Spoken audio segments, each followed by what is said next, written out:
Kindly recite Surah Fatiha for the grandfather of Meherban Ali, Sayyid Hussain Shah Shamsi Sabzwari Tabrizi.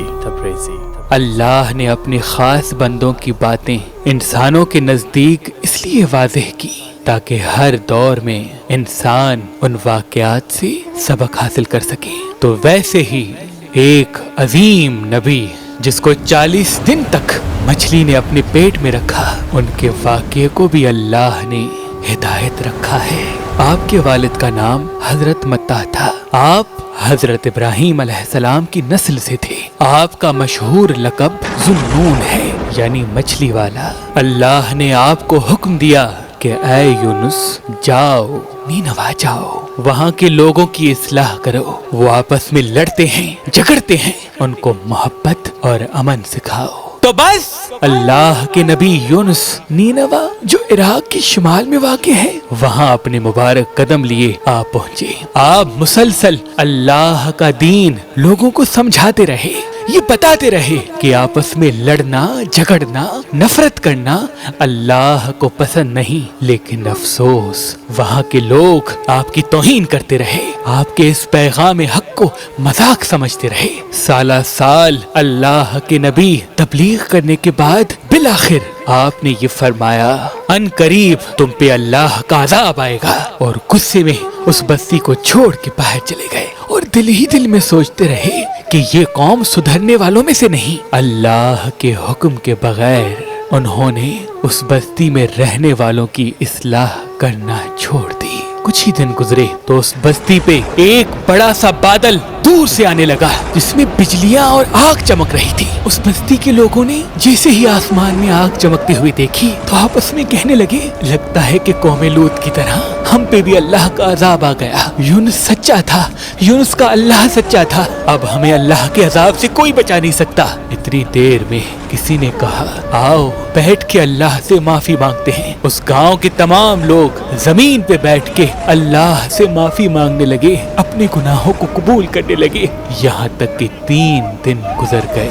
بے شک اللہ بار بار معاف کرنے والا ہے۔ اور یوں وہ آگ برسانے والا بادل اس گاؤں سے دور چلا گیا، اور سب اللہ کے نبی یونس علیہ السلام کے منتظر ہو گئے کہ اللہ کرے یونس علیہ السلام واپس آ جائیں، ہمیں اللہ کا دین سمجھائیں، ہمیں محبت اور امن اور سلامتی کا پیغام دیں۔ اور وہاں حضرت یونس علیہ السلام کشتی میں سوار ہو کر دور جا رہے تھے، یہ سوچ کے کہ واپس کبھی اس گاؤں میں نہیں پلٹوں گا۔ اتنی دیر میں سمندر کا طوفان کشتی کو ڈبونے لگا۔ کشتی کے سالار نے کہا جو سامان کشتی میں ہے وہ جلدی پھینکو، ایسا نہ ہو کہ ہم سب کے سب ڈوب کے مر جائیں۔ کشتی کا سارا سامان پھینک دیا لیکن کشتی نہیں سنبھلی۔ بالآخر کشتی کے سالار نے کہا کشتی سے وزن کم کرنے کے لیے ہم کسی کو پھینکتے ہیں، شاید کشتی سنبھل جائے۔ سب ایک دوسرے کو دیکھنے لگے تو سالار نے کہا ایسا کرتے ہیں قرآن اندازی کرتے ہیں، جس کا قرآن نکلے گا تو اس کو قربانی دینی پڑے گی تاکہ دوسرے لوگ بچ جائیں۔ بس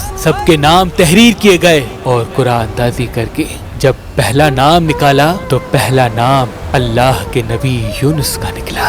سب آپس میں دیکھتے رہے کہ یہ تو اللہ کا نیک بندہ لگتا ہے، اس کو پانی میں کیوں پھینکیں۔ پھر سے قرآن اندازی کی، پھر سے یونس علیہ السلام کا نام نکلا۔ تیسری مرتبہ قرآن اندازی کی، تیسری مرتبہ بھی حضرت یونس کا نام نکلا۔ تو حضرت یونس علیہ السلام نے فرمایا میں سمجھ گیا یہ اللہ کی مرضی ہے، اور اپنے آپ کو سمندر کے حوالے کر دیا۔ جیسے ہی اللہ کے نبی سمندر میں آئے، اللہ نے ایک مچھلی کو حکم دیا کہ جا میرے نبی یونس کو اپنے پیٹ میں رکھ، یاد رکھنا میرے نبی کو تیرے پیٹ میں کوئی تکلیف نہ آئے۔ وہ مچھلی جلدی سے اللہ کے نبی یونس کو اپنے پیٹ میں حفاظت کے ساتھ رکھ دیا۔ پہلے تو حضرت یونس علیہ السلام نے یہ سمجھا کہ شاید میں دارالفنا سے دارالبقا کی طرف کوچ کر چکا ہوں، لیکن کچھ ہی دیر میں ان کو یہ اندازہ ہوا کہ نہیں، میں ابھی یہی ہوں، کیونکہ میرا جسم حرکت کر رہا ہے۔ حضرت یونس علیہ السلام نے ادھر ادھر دیکھا تو ان کو معلوم ہوا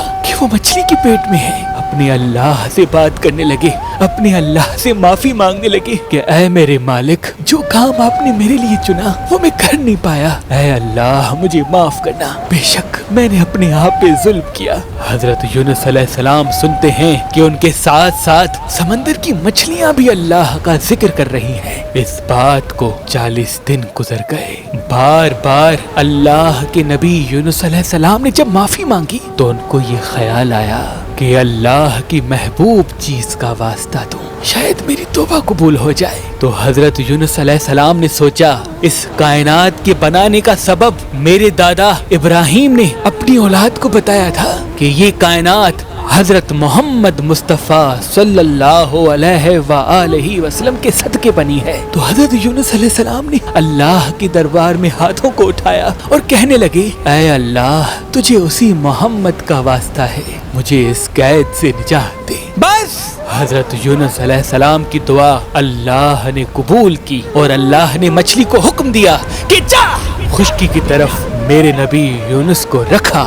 تو اس مچھلی نے اللہ کے حکم کو تسلیم کیا اور خشکی کی طرف جانے لگی اور اللہ کے نبی یونس کو اگل کے خشکی پہ رکھ دیا۔ اس وقت کافی ایام مچھلی کے پیٹ میں رہنے کی وجہ سے حضرت یونس علیہ السلام کا جسم پورا سوج چکا تھا اور دھوپ لگنے کی وجہ سے آپ کا جسم جل رہا تھا۔ آپ اللہ سے معافی مانگنے لگے کہ اے میرے اللہ تو نے مجھے قید سے تو نجات دے دی، اے میرے اللہ میری حفاظت کر تاکہ میں تیری اسی قوم کے پاس جا کر لوگوں کی اصلاح کر سکوں۔ اللہ نے زمین کو حکم دیا کہ ایک پھلدار درخت یونس علیہ السلام کے جسم پہ سایہ کرے اور اپنے پھلوں سے یونس علیہ السلام کو غذا پیش کرے، اور یوں اللہ کے نبی یونس علیہ السلام اس درخت کے سائے میں بیٹھ کر صحتیاب ہونے لگے، اور پھر آپ اسی گاؤں واپس چلے گئے جہاں جانے کے لیے اللہ نے انہیں حکم دیا تھا۔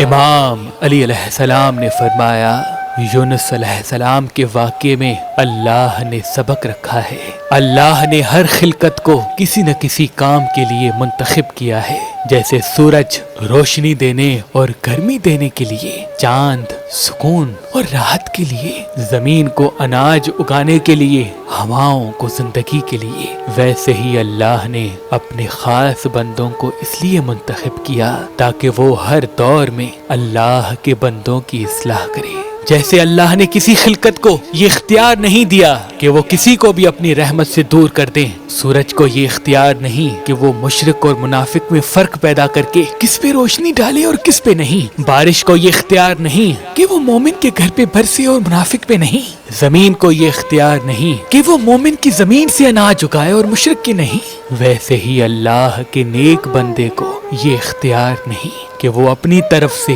یہ ارادہ کر لے کہ اس کی اصلاح کروں اور اس کی نہیں۔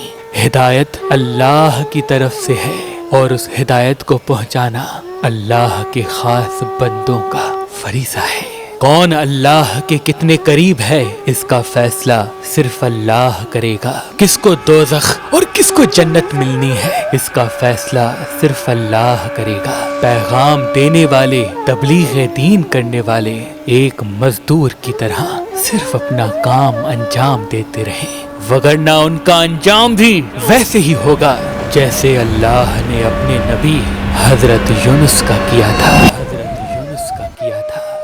ہمارے یہاں ہزاروں میری ایسی بہنیں اور بھائی شادی کرنے کے لیے کوششیں تو کرتے ہیں، لیکن ان کو ایک اچھا رشتہ نہیں ملتا۔ تبھی آپ تمام مومنین کی دعاؤں سے ہم نے مہربان شادی دفتر قائم کر دیا ہے۔ اگر آپ اپنے گھر میں یا اپنے لیے خود کوئی اچھا رشتہ چاہتے ہیں تو آپ مہربان شادی دفتر کے نمبر پہ کال کریں، اور جس قسم کا آپ کو رشتہ چاہیے انشاءاللہ ویسا ہی رشتہ ہم آپ کا کروائیں گے۔ اگر ہمارا نمبر آپ کو مصروف ملتا ہے تو آپ meherbanali.com پہ آئیں اور اس کے بعد مہربان شادی دفتر پہ کلک کریں اور ساری تفصیلات یہاں موجود ہے۔ اللہ تمام مومنین کو سلامت رکھے۔